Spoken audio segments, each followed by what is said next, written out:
$66.500 ga uy darajasidagi qulaylikni, kuchli dinamika hamda 3 qatorli salonni taklif qila oladigan mashina bu Li Auto L9.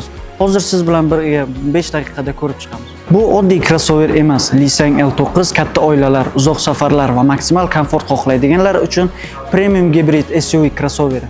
Old tomonda Li Autoning asosiy elementi kuzov bo'ylab cho'zilgan yaxlit LED faralar. Pastki qismdagi asosiy faralar yo'lni yaxshi yoritadi. Tepada esa avtomobilning sensorlari joylashgan. Avtomobilning uzunligi 502 metr. Shu sababli u ko'chada juda salobatli ko'rinadi. Yashirin eshik tutqichlari, R21 razmerdagi diskalar va silliq kuzov shakli avtomobilga zamonaviy ko'rinish beradi. Mashinaning orqa qismida ham yaxlit LED faralar ishlatilgan. 3-qator ochiq holatda. Kundalik yuklar uchun esa bagaj yetarli. 3-qatorni buklasangiz, bagaj sezirli darajada kattalashadi. Salon Li 9ning eng kuchli tomoni. Old panelda katta sensorli ekranlar, sifatli materiallar va minimalist boshqaruv mavjud. Ko'pgina funksiyalar markaziy ekran orqali boshqariladi.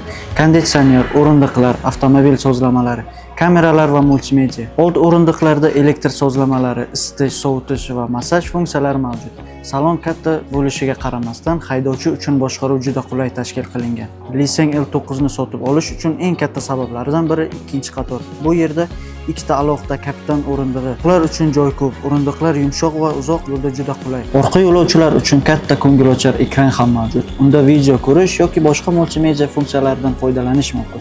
Shuningdek, avtomobilda sovutish va isitish imkoniyatiga ega muzlatgich mavjud. Ushbu Li 9 Ultra'ni BBCars'dagi narxi $66.500. Avtomobilni muddatli to'lov asosida sotib olish imkoniyati ham mavjud. Batafsil ma'lumot uchun biz bilan bog'laning yoki izohlarda Li 9 deb yozib qoldiring.